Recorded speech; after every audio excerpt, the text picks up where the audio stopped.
Hey everyone, welcome back to Corporate Decoder. Today we are diving into John Hancock to decode their latest shareholder reports. I know shareholder reports sound boring, but I assure you, understanding where your money goes is more exciting than watching paint dry and can help you grow your wealth. In this report, we will take a peek at 5 multi-factor ETFs and some active fixed income ETFs. We'll break down how the funds performed, what it cost investors, and give you my overall take on these investment products. First up, the John Hancock Multi-Factor Developed International ETF. For the year ending April 30, 2025, the report says the ETF returned 12.23%. They made some smart choices in financials and industrials. Management mentions that financials, especially European stocks, did really well, but holdings in materials and energy didn't do so hot. How much does this fund cost? It would be about $41 per $10,000 invested. Looking at average returns, it delivered 12.23% for 1 year and 7.37% since it started. Comparing it to the MSCI EFE index, it did slightly worse. Keep in mind, past performance never tells what the future brings, which means this thing can tank at any time. For this ETF, the advisory fees totaled about $2.2 million. I scroll. Top 10 holdings can scroll. Top 10 holdings can scroll.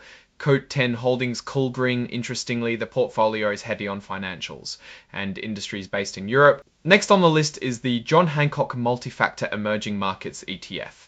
It didn't do nearly as well with only a 550% return.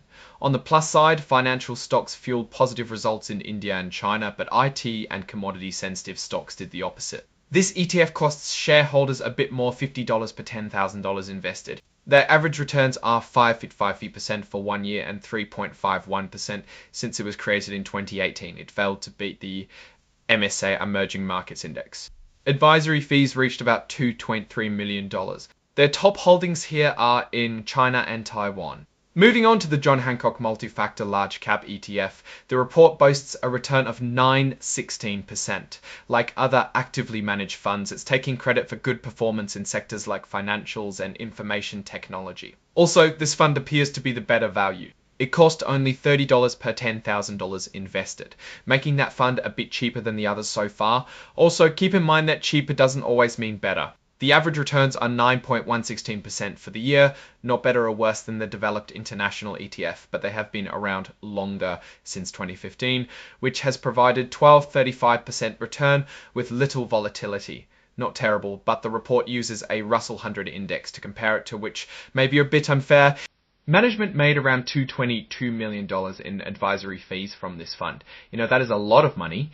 Scroll top 10 holdings call. The top holdings are in Microsoft and Apple. It's also heavily based on companies within the US markets.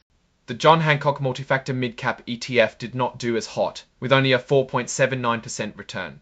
Apparently this fund took a nosedive due to economic worries but narrowly recovered. For this one, financials and utilities in the US worked out, but materials and healthcare didn't. Ouch. Their costs are $42 per $10,000 invested to keep the lights on. Their average annual total return ends up at 4.79%, beating the Russell 3000 since 2015.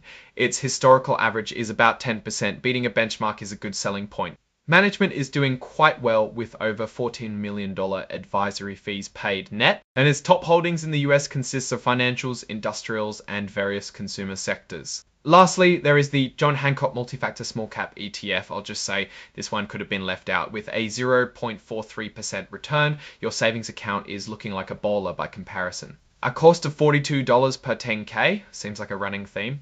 Well, the one-day average is 0.43%, which does not justify the hype to a novice investor. Since 2017, you'd still get a positive return of about 6%.